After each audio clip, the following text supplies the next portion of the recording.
Un constat, un combat. Dans un monde où une information en chasse une autre, de crise en crise, toujours ramené dans le présent, bienvenue dans la zone libre pour prendre un peu de hauteur. Dans une dys-société de plus en plus dysfonctionnelle confinant à la dystopie, pour éviter le pire, un constat, un combat. Aujourd'hui, en partenariat avec la revue Disruption, notre émission d'actualité hebdomadaire, La Revue Libre.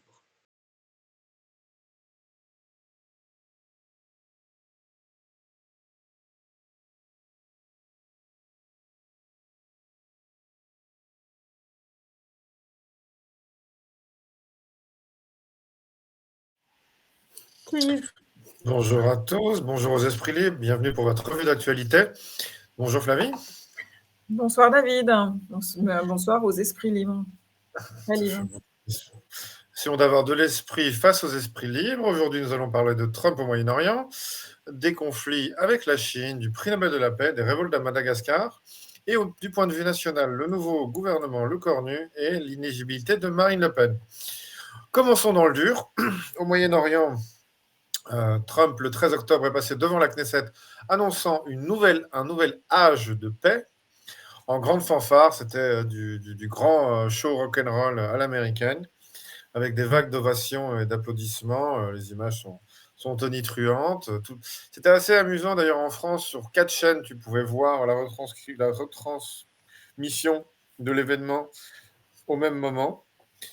On a un Trump qui a quand même plutôt bien navigué en réalité, puisqu'il a il a fait négocier entre eux, a fait négocier les acteurs du Moyen-Orient de façon très active et apparemment a réussi quand même quelque chose. Je ne sais pas si ça tiendra. Qu'est-ce que toi tu en penses, Flavie? Moi, ce que j'en pense, ça va être, je sais pas si c'est, en tout cas, ce que je peux en lire, ce que comme ça spontanément, c'est qu'en fait, oui, le traité de paix, il y en a eu tellement qui n'ont pas tenu.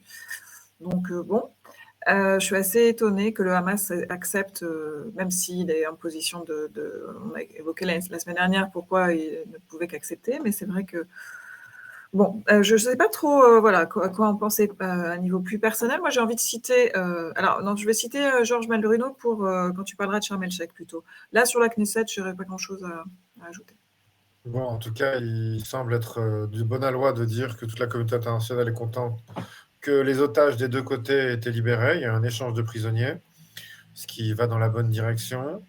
Trump a demandé une grâce à Netanyahou pour ses déboires juridiques. Bon, on verra ce que ça donne. Certaines analyses disent que c'est un pied de nez au bellicisme israélien, mais coupant un peu l'herbe sous le pied, rendant difficile de continuer le conflit. Je dirais tout de même que j'ai vu sur Fox News aujourd'hui même euh, quelqu'un des renseignements israéliens qui se plaignait que le Hamas faisait déjà des morts aujourd'hui. On voit que la guerre médiatique ou la guerre réelle reprend de plus belle. Donc on va voir ce que ça donne. Associé donc à cette liesse dans la Knesset, le sommet d'Égypte, ont été réunis les acteurs du Moyen-Orient, les acteurs européens, comme pour leur participation humanitaire, dirigés par Sisi enfin coprésidés par Sisi et Trump, pour consolider, organiser la reconstruction de Gaza. Ça a été une belle foire d'empoigne et on a pu voir du beau spectacle médiatique. On a entendu Trump qualifier les dirigeants européens et on pense à Starmer ou à Macron ou à Meloni qui ont fait une très belle représentation. En tout cas, voilà, une déclaration de paix symbolique est signée en Égypte. Qu'est-ce que tu en penses, Flavie? Oui, alors, on n'a pas parlé, je pense, pour l'instant, là, j'avance un petit peu trop, mais sur l'idée de nommer Tony Blair comme vice-gouverneur, ça, c'est pas encore totalement confirmé, non? C'est quand même une idée qu'on pourra peut-être commenter ultérieurement, parce que c'est quand même... On en a parlé la semaine Sur passée. le Tony Blair, là, il y a un côté vraiment retour des néocons. Trump était censé un peu mettre un frein à ces personnes-là et à cette façon de gérer les guerres au Moyen-Orient de ces personnes-là. Donc ça, c'est pas terrible. Après, pour revenir à Sharm el-Sheikh, oui, alors on a beaucoup dit dans la presse que Macron avait été humilié, enfin humilié dans le sens où il a dit: «Tiens, tu cherches pas à être au milieu de la photo là pour une fois», donc c'était assez marrant sur le coup. Et puis il y a Starmer aussi qui le fait venir, Starmer de croire qu'il va parler, en fait il le refait passer derrière. Bon, ça peut être rigolo de voir des gens qui ne sont pas forcément sympathiques, voilà, se faire un peu maltraiter, mais en fait, si je suis un peu ce que je fais sur l'actualité au Moyen-Orient, Georges Malbruno, qui écrit entre autres dans le Figaro, pour le citer rapidement sur son compte Twitter, il dit qu'il est exagéré de parler de paix, hein. C'est plutôt un sommet pour mettre fin à la guerre et obtenir la libération des otages israéliens en échange des Palestiniens, des prisonniers palestiniens. Donc bon, on n'est pas encore, voilà, pour lui, il est un peu tôt de parler de paix. Et après, bon, il parle de l'hubris de Donald Trump, ça on est au courant passé, mais il a une autre position sur le fait, sur la position d'Emmanuel Macron de ne pas se tenir debout derrière Trump pendant ce show. Parce que c'est pas forcément la position que devraient tenir les chefs d'État, comme ça a été le cas pour Starmer, je crois aussi pour Merz, qui sont derrière, dans leurs petits souliers. Alors, oui, il y a par exemple des personnalités comme l'émir du Qatar qui étaient au premier rang et pas derrière Trump. Alors, pourquoi l'émir du Qatar serait devant et tous les Européens derrière? Ça veut peut-être dire beaucoup de choses qui sont quand même pas très positifs. En tout cas, on peut aussi dire de Macron qu'il a forcé Trump à serrer, enfin je cite toujours Malbruno, à serrer la main de Mahmoud Abbas, le chef de l'autorité palestinienne, que Trump avait invité à la dernière minute, et Trump ne voulait pas de photo avec le vieux leader palestinien, comme encore cite Georges Malbruno, je précise toujours, je le cite. Donc le geste de Macron, selon lui, est logique, avec la position de la France et de la plupart des pays de la communauté internationale, c'est-à-dire impliquer l'autorité palestinienne dans l'après-guerre, et puis ne pas laisser toute la place à Trump, même si évidemment c'est quand même lui qui a abouti ces accords. Voilà. Je vais peut-être m'arrêter là, sinon je vais être trop longue. Et aussi, en tout cas, Trump voulait inviter Netanyahou, ce qui a provoqué un tollé de la part des chefs d'État arabes, d'Erdogan, entre autres. Je ne sais pas tellement comment réagit les chefs d'État européens là-dessus. Il n'y a rien. Voilà. Qu'est-ce que je peux ajouter? On t'entend pas, David? Pardon, excusez-moi. Dans la lignée du projet de Tony Blair comme dirigeant de la bande de Gaza, d'une administration de la bande de Gaza, à voir tous les Européens, juste pour leur participation humanitaire, tous présents comme d'apparents consignataires, ce qu'ils ne sont pas évidemment, mais voir sur l'estrade tous les dirigeants européens, je me demande si c'est vraiment un service à rendre à l'Europe de passer pour des coloniaux terminaux. C'est une très très mauvaise image. En plus, Trump en profite pour faire la diva et donner de nouveau une très très mauvaise image des Européens. Bon, lamentable spectacle, surtout qu'il n'est pas du tout certain que ce traité de paix perdure. C'est tout à fait incertain, donc voilà, je crains malheureusement que il va falloir encore être un peu patient pour cette affaire. Ça dure déjà depuis 48, donc ça risque pas de s'arrêter demain. Espérons que ce soit un pas dans la bonne direction, c'est pas du tout certain. J'ai écouté Mearsheimer qui dit que les Israéliens ne respecteront jamais le cessez-le-feu et que ça reprendra le plus belle. Alain Juillet était plutôt optimiste, il trouvait ça que c'était un beau geste. Bon, on verra. On verra. Différents auteurs ont différentes analyses, différents géopoliticiens ont différentes opinions. On verra. Qui vivra verra. Sujet numéro 2. Nous avons des revirements dans la géopolitique internationale extrêmement intéressants et assez massifs qui passent complètement inaperçus alors qu'ils ont une importance cruciale. La Chine vient de décider que le 8 novembre, l'accès aux terres rares, il faut savoir que la majorité, pardon, excusez-moi, 85% des terres rares, plus de 85% des terres rares sont contrôlées par les Chinois. Et quand les terres rares elles-mêmes ne sont pas contrôlées par les Chinois, leur raffinage doit passer par la Chine. Ce qui donne une main absolue des Chinois sur le sujet. Et ils ont décidé en fait de contrôler leur distribution de façon assez stricte pour empêcher son usage militaire en fait par les Américains.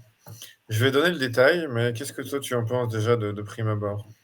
Bah, je trouve ça intéressant. Enfin, je veux dire, justement, là, c'est quand même quelque chose qui peut vraiment bloquer l'Occident, en tout cas les États-Unis, de façon pas seulement sur les armements, mais aussi parce que peut-être, justement, c'est ce que je comptais te demander, expliquer peut-être à nos auditeurs plus précisément qu'est-ce que c'est une terre rare et à quoi ça sert exactement, parce que l'armement, mais aussi tout ce qui est matériel technologique, numérique, etc. Bon, on va pas faire un. En gros, hein. Oui, bien sûr, bien sûr. Pour faire assez simple, c'est une terre qui est en très faible concentration à certains endroits. Il n'y a pas des filons comme de l'or que l'on trouve très facilement. C'est quelque chose qui demande une extraction massive. Il faut plusieurs tonnes pour trouver une terre donc rare, d'où le nom. Et c'est utilisé dans les technologies numériques, en fait, tout simplement. Que ce soit dans l'électronique, pour les chips, pour les microconducteurs, les microprocesseurs, pardon, Et et les autres technologies numériques en général, nécessitent impérativement, peut-être pas des grandes quantités, mais toujours des quantités de terres rares. Et c'est maintenant partout dans nos vies, que ce soit de la voiture jusqu'au char, jusqu'au drone, jusqu'à toute forme de technologie, nécessite une certaine concentration de terres rares. On a d'ailleurs applaudi assez tôt la stratégie de monopole des terres rares de la Chine, qui est très impressionnante. Nous avons donc ici des terres rares, c'est une composante très très importante. Soulignons que c'est un geste qui est très intéressant. Les rêves néoconservateurs de production d'armes à l'infini s'évaporent. On a une réaction. dépendait des Chinois, on n'avait peut-être pas à ce point-là conscience que pour les armes, on était aussi dépendant des terres rares. On pense beaucoup aux technologies numériques, est-ce qu'on pensait aux armes? Oui, si. Ça a toujours été souligné comme une vraie curiosité par les analystes. C'est pour que les États-Unis puissent produire des armes, ils ont besoin des Chinois, qui est leur adversaire stratégique. Bon, l'escalade de la conflictualité prend des formes plus concrètes. Là, c'est drôle parce qu'on a vraiment un empire chinois qui veut agir sur le doux commerce. Bon, évidemment, Trump a immédiatement lancé une enquête. La Maison-Blanche a annoncé une enquête pour trouver des moyens de pallier à ces besoins. Il y a plusieurs annonces de la Maison-Blanche. Une augmentation de la production intérieure, une simplification des projets pour les projets miniers. Donc, les permis seraient beaucoup plus accessibles. Développer les capacités d'extraction, la séparation, le raffinage au niveau du sol américain. Ça, c'est déjà un premier objectif. Il y a différentes sanctions qui ont été lancées. Oui, pardon, dans l'extraction, il y a aussi dans le sous-marin et le marin. Donc, on a quand même toute une batterie de dispositions qui ont été prises pour améliorer l'extraction et la politique industrielle qui y sera liée. Et des sanctions, évidemment, des menaces de sanctions en masse, 100% sur les importations chinoises, et tout un tas de trucs. On rentre dans le dur quand même de la brutalité entre les deux belligérants.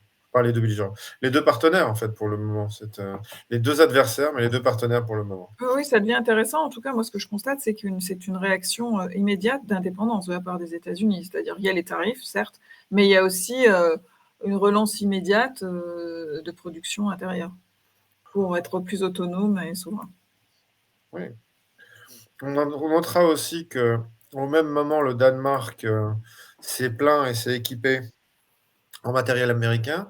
Le pays s'est plaint, pardon, d'interactions agressives sur les marchés des Danois qui réagissent et qui font des déclarations officielles. Cas plus étonnant, plus grave à mon avis, beaucoup plus d'impact à long terme,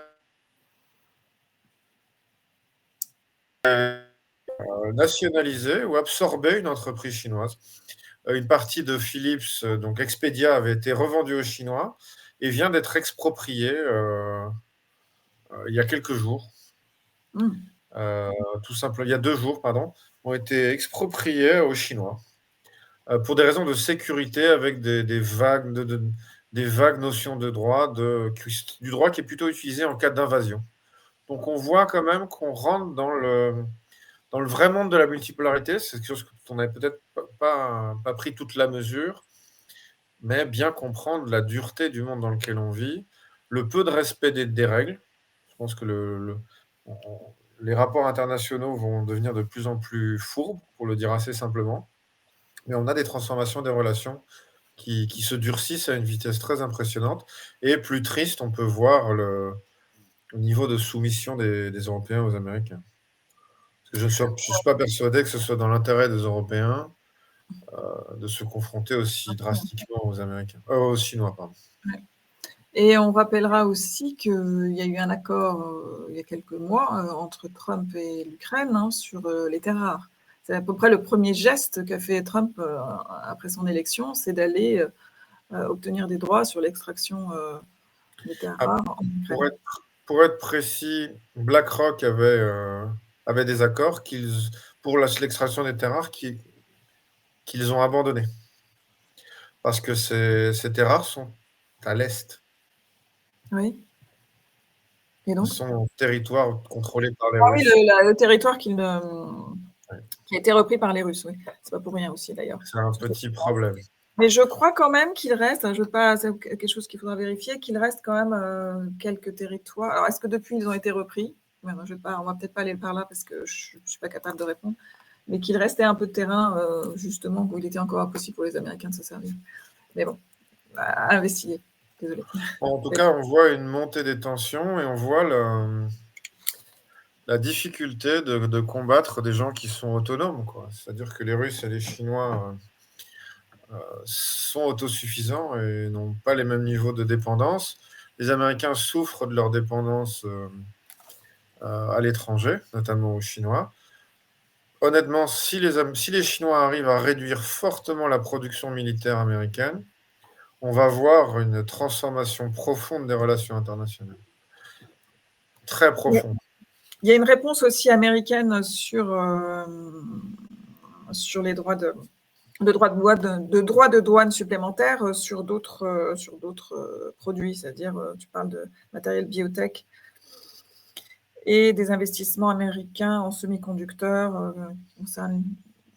Oui, l'autre sanctions sont gigantesques et touchent énormément de produits. Après, pour l'instant, on est à l'ordre de la menace. Rien n'a été sanctionné. D'accord. Bon, à suivre alors, de près. En tout cas, je pense que là, les Chinois sont tout à fait sérieux. Et le 7 novembre, c'est très bientôt. Résultat immédiat, 1,5 trillion de dollars de pertes boursières en 2 jours.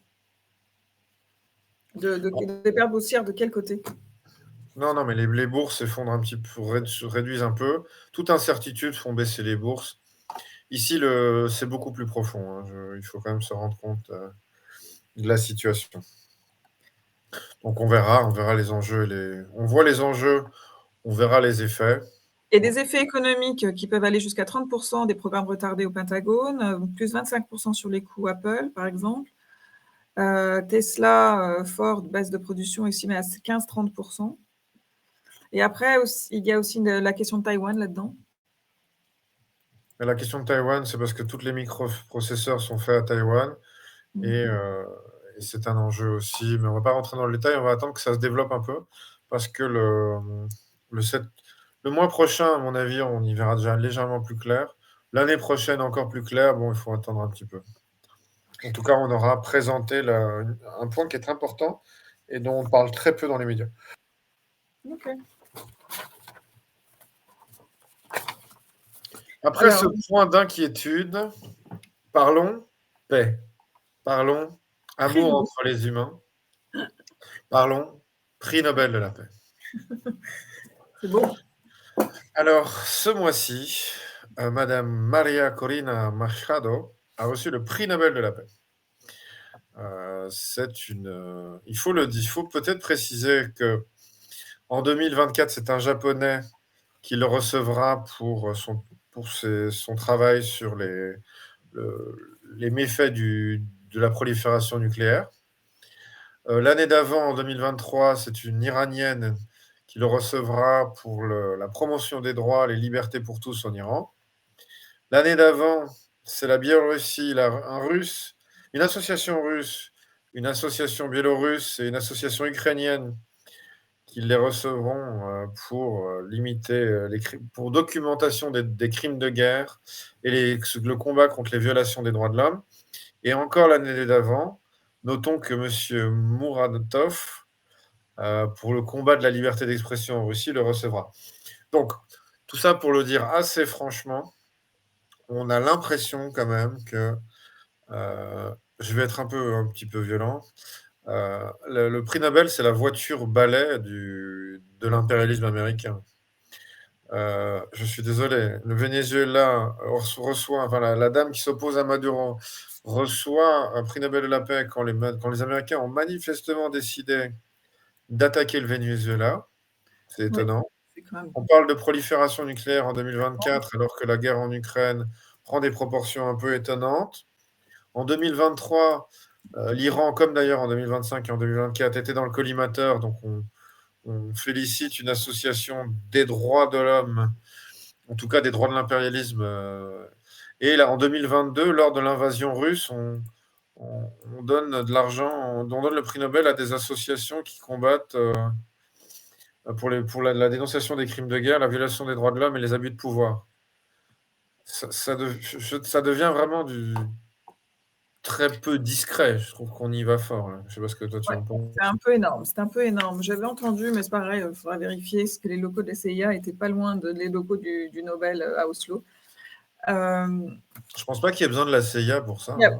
n'y a même pas, ouais, enfin, bon, on ne sait pas trop comment ça se passe, mais en tout cas, ce qu'on voit, c'est assez énorme. C'est vrai que cette figure est assez étonnante. Alors bon, évidemment, Maduro, c'est pas la fête, mais en même temps, quand on a un prix Nobel que se targue d'imposer un changement des régimes parce que c'est celle, enfin, disons que c'est pas elle qui le propose. Évidemment, Maduro l'accuse de vouloir imposer un régime change et pour s'emparer des réserves de pétrole du pays.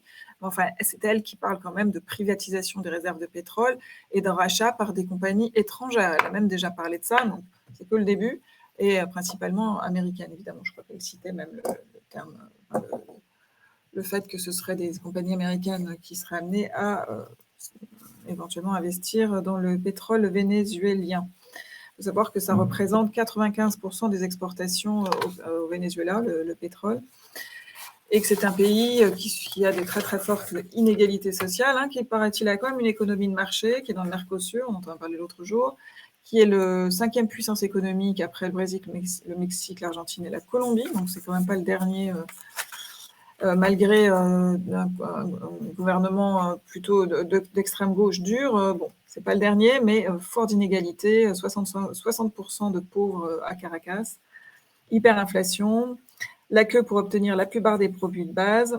Bon, voilà. Donc c'est pas et en face, alors c'est un peu, moi j'ai toujours l'impression qu'en Amérique latine, ils ont le choix entre l'extrême gauche, la dictature d'extrême gauche ou les Américains.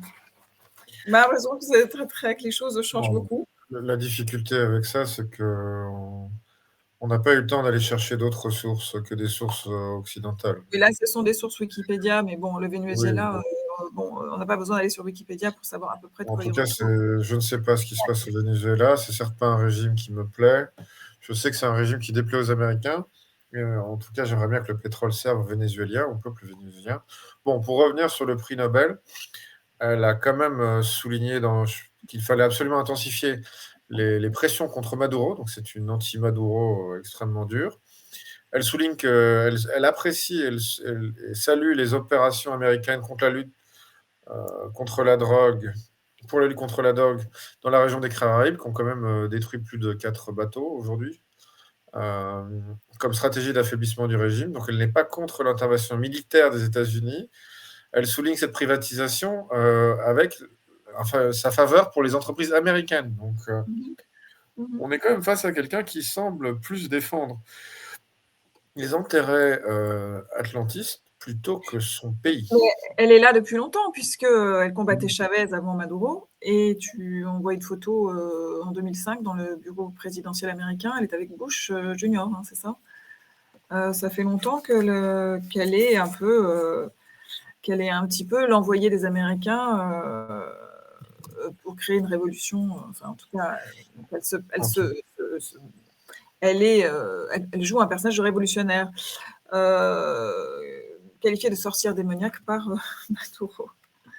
Bon, En voilà. tout cas, soulignons qu'elle a dédié son prix Nobel de la paix à Trump. Donc voilà. Ouais. Donc c'est du freedom fighter qui habituellement vient de la gauche, qui est surtout pro-américaine, semble-t-il.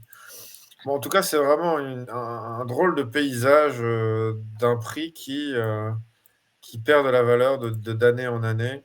Là, je trouve qu'on a quand même fait fort. Les Mais 3 dernières années sont édifiantes, quoi. c'est vrai que c'est un peu édifiant de présenter, hein, on cite là, c'est Geopolitical Economy Report, hein, elle présente le Venezuela comme une opportunité pour les entreprises américaines. Je veux dire, pour un prix Nobel de la paix, c'est quand même. Là, je cite la phrase, hein, parce que je la cherchais tout à l'heure. Voilà. Et elle propose de privatiser le secteur énergétique afin d'ouvrir le pays aux investisseurs étrangers, notamment américains. Enfin, la phrase que je viens de citer avant est encore pire, je trouve. Bon, ben voilà. En tout cas, je ne savais pas que le prix Nobel de la paix, c'était un tremplin pour des activités économiques, quoi. Je me trompe complètement. Je n'ai encore rien compris une fois de plus. En parlant de... Après le prix Nobel, rentrons dans les choses un peu plus tristes, ou peut-être plus joviales, mais du 14 au 16, un coup d'État a eu lieu à Madagascar. Le colonel Michael Randrianirina, l'unité CAPSAP, a pris le pouvoir avec les manifestants contre le président Andry Rajoelina, qui, selon la presse, a effectivement quitté le pays pour aller grâce aux forces françaises. En fait, il est franco-malgache. Hein. C'est un franco-malgache, donc puf, il a eu l'avion français. Ouais. Bon, mais pourquoi d'ailleurs? Bon. Il est français depuis 2014, donc on ne sait pas. Bon, c'est dans la veine des révolutions Gen Z dont je parlais la semaine dernière, mais là, c'est suite au Népal, on a un vrai changement de régime. Donc, c'est quand même intéressant ce qui se passe. Là, il faut quand même noter que c'est une révolution jeune, 2.0, etc., mais qui termine par un coup d'État militaire. On peut éventuellement être un peu inquiet pour la suite, peut-être. Éventuellement, pour l'instant, on n'a pas beaucoup d'autres informations. Soulignons quand même que les revendications des manifestants étaient quand même de l'eau, de l'électricité et des services publics à peu près normaux et une baisse de la pauvreté. Donc on n'est pas sur une demande très sophistiquée. La corruption aussi, hein, combat contre. C'est toujours un peu la même chose qui revient avec la génération Z. Hein, c'est services publics et corruption. Oui. Oui, mais bon, quand les gens vous réclament de l'eau et de l'électricité, on peut estimer que leurs demandes sont légitimes. Oui, mais c'est comme ça que se font les révolutions en général. Quand on a encore de l'eau, de l'électricité et de la nourriture dans le frigo, généralement, il ne se passe pas grand-chose. C'est ce qui se passe maintenant encore en Europe. Voilà, dans la lignée effectivement des révoltes de par le monde, on a effectivement celle-ci. Donc on peut soutenir cette population face à un régime relativement corrompu. Je ne sais pas si quelque chose mené par les militaires a des résultats bien plus positifs. De nouveau très difficile à dire, quoi. L'Union africaine a suspendu Madagascar de l'Union ensuite. Alors peut-être qu'ils attendent de voir ce que ça donne. Y a-t-il des ingérences étrangères, David? On n'a pas trouvé pour le moment. On n'a pas, enfin, je veux dire, on ne va pas forcément trouver, mais pour le moment, on n'a pas le moindre indice ou trace qu'il n'y a pas. Oui, voilà, il n'y a pas de plan de privatisation massive, par exemple. D'ailleurs, on ne sait pas exactement quel type de gouvernement était le gouvernement malgache d'avant, mais en tout cas, voilà. Bon, pour l'instant, on ne peut pas dire grand-chose de plus que ça. C'est intéressant. Ce qui est intéressant aussi, c'est parler du projet Toliara, qui, c'est très récemment, les Malgaches ont suspendu l'interdiction de prendre des terres rares dans le sol. C'est un projet détenu par la compagnie US Energy Fuel.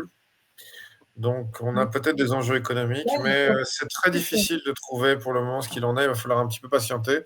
De nouveau, on y reviendra avec plus en profondeur quand on aura plus de lisibilité. Oui, le gouvernement met en avant dans ses discours, le nouveau gouvernement, le besoin de développer ses ressources naturelles, d'accélérer l'industrialisation et l'énergie verte. Là, il y a des discours un peu plus occidentaux qui se ressentent. Enfin bon. Voilà, on va s'arrêter là. En tout cas, on voit un monde en constante transformation. C'est vraiment ça. C'est ce qui se passe habituellement quand on change de structuration. Toutes les plaques bougent, tous les points bougent sur la carte, tout évolue et ça va très très vite. Revenons à un endroit par contre qui ne bouge pas, qui reste le centre du monde pour lui-même, mais qui reste aussi peut-être coincé dans les années 80, la France.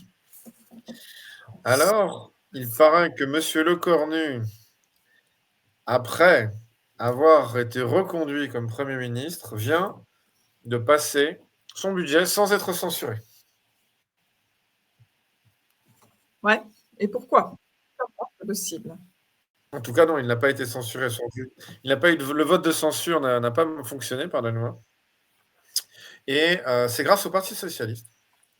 Donc, on a un agencement extrêmement subtil du centre français qui permet des agencements des plus étranges, mais qui permet la survie du gouvernement sans aller aux urnes. Qu'est-ce que tu en penses, Flavie? Alors ça, on peut déjà dire qu'on va peut-être le développer tout à l'heure dans l'émission qui suit de façon plus détaillée. On sera plusieurs à développer ça. C'est vrai que moi, je suis un peu dépassée par la politique politicienne en France et les cadres institutionnels dans lesquels tous ces arrangements entre amis, petits arrangements entre amis sont possibles. Ce qu'on peut en tout cas dire, c'est que c'est une volonté d'élargissement du bloc central pour tenir, il s'agit de tenir jusqu'en 2027, avec la repoussée sur les extrêmes, l'extrême bout de la gauche qui ne souhaite pas, comme le PS, se macroniser quand c'est nécessaire et quand il s'agit d'éventuellement négocier cette fameuse serpent de mer de la loi retraite. Et puis l'extrême droite de l'autre côté, c'est vrai qu'il a beaucoup été dit là que le discours de Marine Le Pen là-dessus est le plus... malheureusement, force est de constater qu'il est plus concerné par la volonté populaire et par ce que soit éventuellement une majorité des Français. Là, sinon, les autres, c'est vraiment chacun essayer de sauver sa situation personnelle et son parti. Et les fonds de son parti. Donc, tout le monde entier est en train de vivre un revirement massif et la France reste les pieds dans la colle. Et une colle d'une composition très, très noire et répugnante. C'est assez étonnant, mais je comprends que les Français soient exaspérés. On a vraiment de la politique politicienne de la petite semaine. Bon, en tout cas, c'est vraiment terrifiant. Et c'est là qu'on voit quand même que la cinquième a des défauts. 16 milliards d'impôts en plus prévus au budget. C'est aussi. Oui. Alors, mais ceci dit, on croit être les seuls. David, tu dis beaucoup que la France, on est les plus ceux qui sont le pays qui est le plus enfoncé dans le marécage. Mais j'ai aussi entendu qu'en Allemagne, 60 entreprises ferment par jour, que le Royaume-Uni emprunte de l'argent à 30 ans à 5,5%, et que la plupart, beaucoup de leurs services publics et de leur richesse nationale, entre guillemets, pour dire vite, ont été vendus à des hedge funds encore plus que chez nous. Oui, mais le problème, c'est que tu ne peux pas prendre des chiffres comme ça. À 60 entreprises fermées par jour en Allemagne, combien d'ouvertes? C'est des chiffres. Oui, c'est vrai. Des chiffres très intéressants. En plus, il ne faut jamais regarder des chiffres journaliers. Il faut regarder les chiffres annuels et il faut les comparer aux années précédentes. Et on n'a aucune idée de ce qu'on vient de dire. On ne sait pas. En tout cas, la France va mal, le reste de l'Europe va mal aussi, le reste de l'Occident en général va mal. On est tout à fait d'accord là-dessus. D'ailleurs, la démocratie va mal en France parce que quoi qu'on en dise, Marine Le Pen ne pourra définitivement pas se présenter pour les 5 prochaines années et elle va faire 2 ans, je me corrige si c'est tort, 2 ans de prison. Est-ce qu'elle va rejoindre Sarkozy? Si je peux juste revenir sur, c'était une source Arte, Allemagne, plus de 60 entreprises font faillite chaque jour. Je ne dis pas, on ne sait pas en effet. Et combien on ouvre? S'il y en a 200 qui ouvrent, qu'est-ce qu'on fait? En tout cas, il parle de taux de faillite d'entreprise qui est en forte augmentation. Après, je ne crois pas qu'il y en a spécialement qui ouvrent, vu le niveau du prix d'énergie en Allemagne, depuis qu'ils n'ont plus de pétrole russe. Mais bon, voilà, c'est tout. On était sur Marine Le Pen. Ah voilà, elle est inéligible pendant. Qu'est-ce que tu en penses? Inéligibilité plus 2 ans de prison. Oui, enfin, Est-ce bon, de qu'il toute va- façon, on le savait, c'est le conseil, c'est un appel qu'elle a, donc ça a été confirmé, et que donc 2 ans de prison ferme, non? Ah oui, excusez-moi, oui, c'est ça. Je suis en train de me dire que je n'étais pas sûre de ce que je disais. Conseil d'État? Ouais. La décision qui est tombée, c'est en effet le Conseil d'État, donc organe législatif, si je ne m'abuse, composé de magistrats, auquel a été posée une Pas question. uniquement de magistrats, hein, pas uniquement de magistrats. Oui, mais entre autres, une question prioritaire de constitutionnalité, C'est un normalement. recours qu'il avait fait, oui, c'est ça. C'est ça. Pour qu'elle ait un aménagement ou voir la levée de son inéligibilité. Cependant, le Conseil d'État a refusé son recours, mais elle est toujours en appel pour la décision de justice. L'appel qui se fera probablement avant 2020. Et le Conseil d'État. Alors en effet, le Conseil d'État est quand même réputé pour être vraiment à gauche. Hein. Enfin, après, il faudra définir ce qu'est la gauche, mais spécifiquement le Conseil d'État gauche-gauche. Hein. Donc voilà, compte 4 ans de prison, 2 fermes, aménagé à 2 fermes de bracelets électroniques. Hein. Donc il n'y a pas de prison. Inéligibilité 5 ans, donc c'est clair pour l'année prochaine, enfin pour 2027, pardon. Donc après, on attend l'appel. Bon, tout ça risque d'être confirmé, non, quand même. Décision avant l'été de la Cour d'appel. En tout cas, on voit un paysage politique français pas du tout à la hauteur et qui est plutôt dans des marasmes internes assez durs. Donc, on peut quand même s'inquiéter un petit peu. Certes, peut-être les voisins sont dans un état tout aussi négatif. Voilà. Écoute, en tout cas, le monde change, le monde change, le monde change. Et la France ne semble pas tout à fait encore réveillée. Et sachez-le, quand elle se réveille, elle est toujours très en forme. Quand la France s'éveillera, un prochain. Eh bien, très bien. Flavie, peut-être un dernier mot? Non, écoute, non, et que je donne rendez-vous à tous nos auditeurs dans 5 minutes pour une discussion de comptoir légèrement en roue libre sur la situation française. Absolument. N'oubliez pas de rejoindre nos réseaux. Nous sommes très actifs sur Twitter et Discord principalement, mais aussi avons un groupe Facebook. Si vous voulez échanger et discuter, nous répondons à toutes vos questions et nous échangeons avec plaisir. Nous faisons des petites erreurs. Nous n'avons pas la vérité, mais ce qui compte, c'est que nous scrutons avec ferveur la presse pour vous en apporter la substance. Merci Flavie. Rien, merci. Merci aux esprits libres. Bonne soirée. Bonne soirée.